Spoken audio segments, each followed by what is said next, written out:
Smartphone বস্তুটির প্রয়োজনই ফুরিয়ে যাবে? এই প্রশ্নের উত্তরে হ্যাঁ বলা লোকের সংখ্যা যে হাতে গোনা সেটা বেশ অনুমান করা যায়। ঠিক একইভাবে আজ থেকে 2-3 দশক আগে ডেস্কটপ কম্পিউটার নিয়ে কেউ এমন প্রশ্ন করলে হ্যাঁ উত্তর দেয়া লোকের সংখ্যাটাও কাছাকাছি হতো।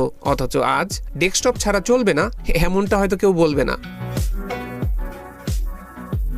স্মার্টফোনের প্রভাব আমাদের জীবনে ব্যাপক। বহির্বিশ্বের সাথে যোগাযোগ রক্ষার্থে এই বস্তুটির কোনো বিকল্প নেই বললেই চলে। তাই স্মার্টফোনের প্রয়োজন একদিন ফুরিয়ে যাবে এমনটা ভাবা আজকের দিনে দাঁড়িয়ে খানিকটা দুষ্করই বটে। কিন্তু জনপ্রিয় সোশ্যাল মিডিয়া প্রতিষ্ঠান মেটার প্রতিষ্ঠাতা ও প্রধান নির্বাহী মার্ক জাকারবার্গ মনে করেন স্মার্টফোনের প্রয়োজন একদিন ফুরবে। কবে নাগাদ সেটা হতে পারে তাও জানিয়েছেন এই মার্কিন প্রযুক্তিবিদ। পাশাপাশি তিনি এও জানিয়েছেন স্মার্টফোনের জায়গা নেবে অন্য কোনো উদ্ভাবনী প্রযুক্তিপণ্য বা অত্যাধুনিক ডিভাইস। কি সেই প্রযুক্তিপণ্য আর কবে নাগাদ স্মার্টফোন যুগ শেষ হতে চলেছে, চলুন সেটাই জেনে নেওয়া যাক।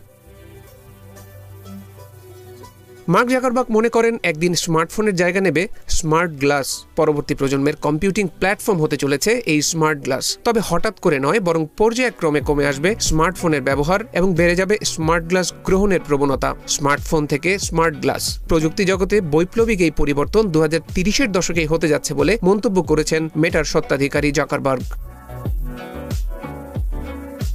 জাকারবার্গ বলেন, একটা সময় আসবে যখন আমাদের স্মার্টফোন পকেটের বাইরে নয় বরং ভেতরে থাকবে বেশি। আমি মনে করি এটা 2030-এর দশকেই হবে। আপনি হয়তো একটি কাজ ফোনে আরও ভালো করে ও পরিপূর্ণভাবে করতে পারেন, কিন্তু তারপরেও ব্যবহারের সুবিধার্থে ইউজাররা গ্লাস ব্যবহার করতে শুরু করবেন। উল্লেখ্য, গত সেপ্টেম্বরে অনুষ্ঠিত মেটা কানেক্ট ইভেন্টে প্রতিষ্ঠানটি তাদের বহুল আলোচিত ওরিয়ন স্মার্ট গ্লাস প্রদর্শন করেছে। অগমেন্টেড রিয়ালিটি বা বর্ধিত বা উদ্দীপিত বাস্তবতা বা ওরিয়ন গ্লাসের বাণিজ্যিক উৎপাদন শুরু হতে অবশ্য আরও 2 বছর সময় লাগতে পারে বলে জানা গেছে।